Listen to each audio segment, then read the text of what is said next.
क्या खूब तमाशा लगा रखा है आप लोगों ने। आए दिन कोई ना कोई नया मसला खड़ा हो जाता है और नया बेचारी को ऐसे जैसे कि कोई मुजरिम हो लाकर कटहरे में खड़ा कर दिया जाता है। अरे भाई ये हरकतें छोड़ दें वरना मैं आप लोगों के साथ बहुत बुरी पेश आऊंगी। आप लोग क्या समझ रहे हैं कि सब कुछ ठीक हो जाएगा? मैं कतई बर्दाश्त नहीं करूंगी कि नया आपके साथ किसी ने ज्यादती की हो। ये आखिरी वार्निंग है आप लोगों के लिए। बस इससे आगे और कुछ भी नहीं होगा।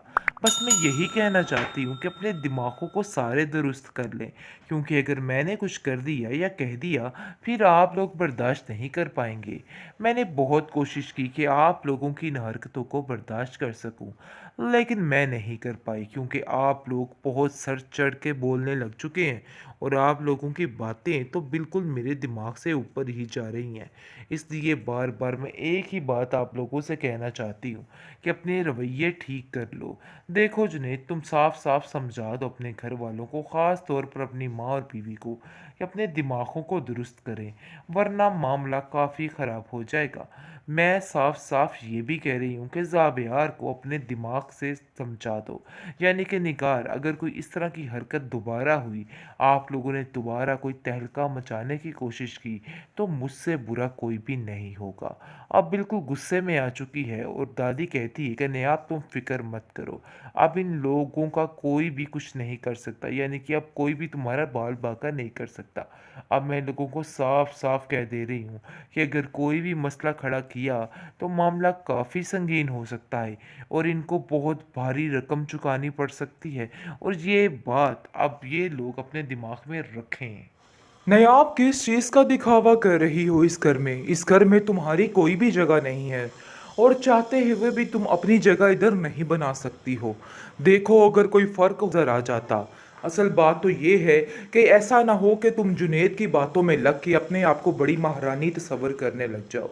तुम्हारा ये रवैया बिल्कुल गलत है, जिस पर आप देखेंगे कि तानिया कहती है कि आप बिल्कुल ठीक कह रही हैं, ये लड़की बिल्कुल नहीं बदलने वाली और पता नहीं क्या क्या करेगी। आप इसके हाथ से सारे इख्तियारात ले लीजिए, क्योंकि मुझे नहीं लगता कि कोई मामला ठीक है। ऐसा लग रहा है कि सब कुछ गलत होने जा रहा है, यानी कि तानिया बुरे तरीके से दिमाग भर रही है अपनी सास का और कहती है कि बात कीजिए दादी जान से कि सारे इख्तियारात उससे ले लिए जाएं, क्योंकि मुझे नहीं लगता कि कोई भी मामला ठीक है।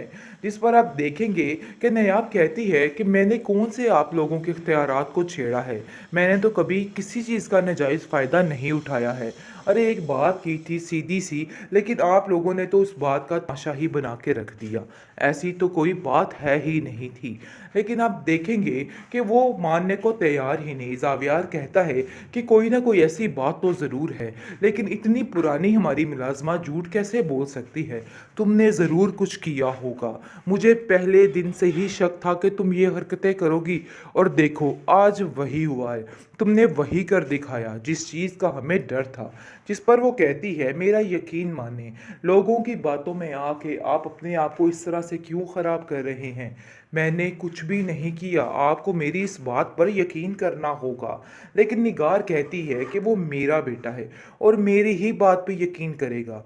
देखो, तुम्हारी हैसियत नहीं है इस घर में रहने की, और इसीलिए समझाती थी। इस किस्म की लड़कियां इसी तरह के काम करते हैं, लेकिन तुम्हें अपनी माँ की बात समझ नहीं आई। देखो, इन सब चालाकियों से कुछ भी हासिल नहीं होने वाला।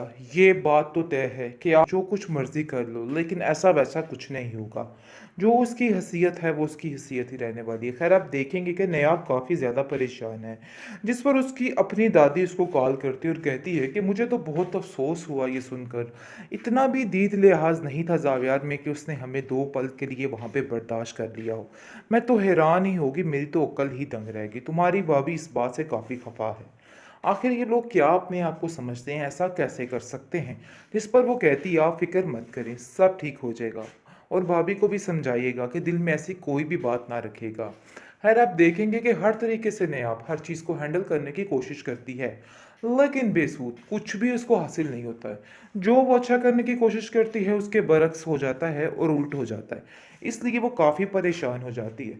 लेकिन घर में उसकी दादी की तबीयत दिन ब दिन काफ़ी बिगड़ती जा रही है और ख़राब होती जा रही है। ज़ाहिर सी बात है, हर वक्त वो नयाब की टेंशन ले लेके पागल हो रही है और बार-बार यही कह रही है कि अगर मैंने उसकी तरबियत में थोड़ा चालाकपन ले आती तो ऐसा ना होता। आज जिस तरह वो धक्के खा रही है, ऐसे नहीं होना था।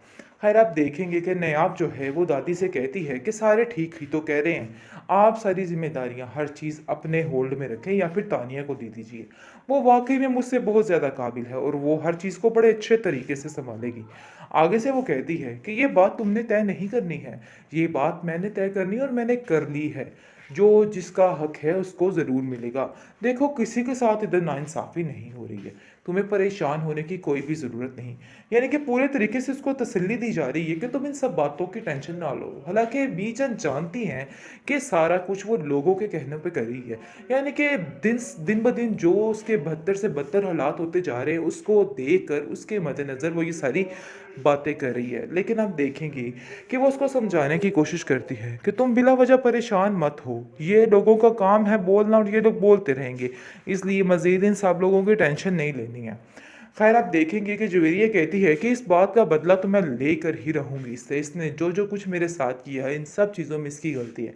लेकिन ज़ावेर कहता है कि एक बात मैं आपको बताता चलूँ कि वो जो तुम्हारा रिश्ता ख़त्म हुआ था उसकी वजह ये बेचारी नायाब नहीं थी, बल्कि तुम खुद थी। आगे से आप देखेंगे कि वो अपने भाई से उलझ पड़ती है और कहती है कि आखिर आप भी उसकी ज़ुबान बोलने लग चुके हैं।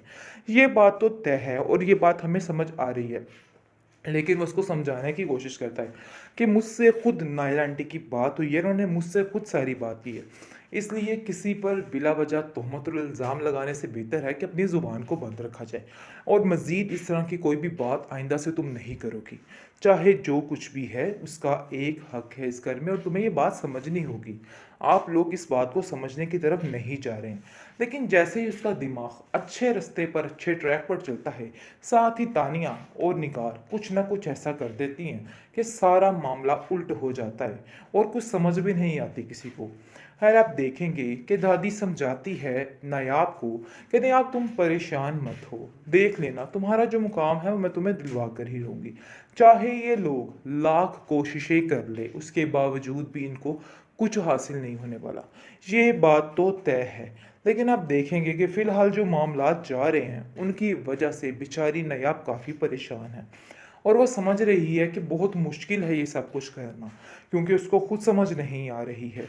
लेकिन वो इस चीज़ को लेके चलती है और सबकी बातों पे यकीन करती है। यानी कि जैसे जुनैद उसको अपनी बहनों की तरह ट्रीट करके उसका बता रहा है कि तुम्हें थोड़ी चालाकी और होशियारी दिखानी है और उसकी काफ़ी ज़्यादा हर चीज़ में मदद कर रहा है। ये बात उसके लिए काफ़ी ज़्यादा मददगार साबित हो रही है। लेकिन दूसरी तरफ दादी भी हर मुमकिन कोशिश कर रही है कि हर तरीके से इसको सेव किया जाए और इसको थोड़ा होशियार बनाने की कोशिश की जाए।